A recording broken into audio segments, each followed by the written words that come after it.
In our 2020 lead, Anonymous revealed. After 2 years, we now know who wrote the 2018 New York Times op-ed critical of President Trump, claiming there was a resistance inside the administration.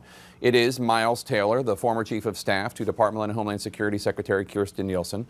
Moments ago, the White House responded to the revelation, calling Taylor a low-level, disgruntled former staffer. Let's discuss. Scott, Karen, let's dive right in. Scott, let me start with you. Your reaction to Miles Taylor coming forward saying he was the author of the anonymous op-ed and the book.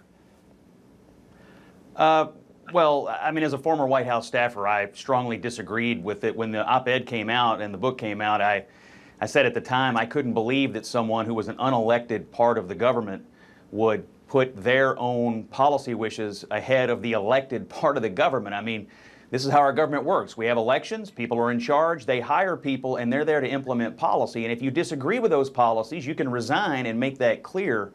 But obviously, he felt like his ideas were better than what the American people believed, and I thought that was wrong. I wouldn't advise anyone to go into an administration with the goal of subverting the will of the American people following an election. So I wouldn't do it. Karen? I agree with Scott on this one. I have to tell you, also as a former White House staffer, I'm not in favor of these kinds of tell-all after-the-fact anonymous. I think if you're going to do it, be public about it. That being said, I don't think it changes much in the election. At this moment, I think it's fascinating and interesting and intriguing, right? And I know, as you've discussed previously, I mean, there's been a lot of intrigue about who this person was for quite some time.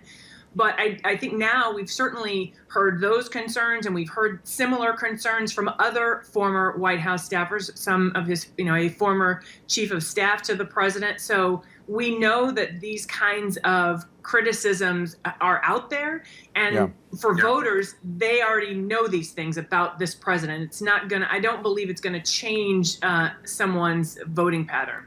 And Scott, and Miles Taylor has been out there making these criticisms publicly under his own name.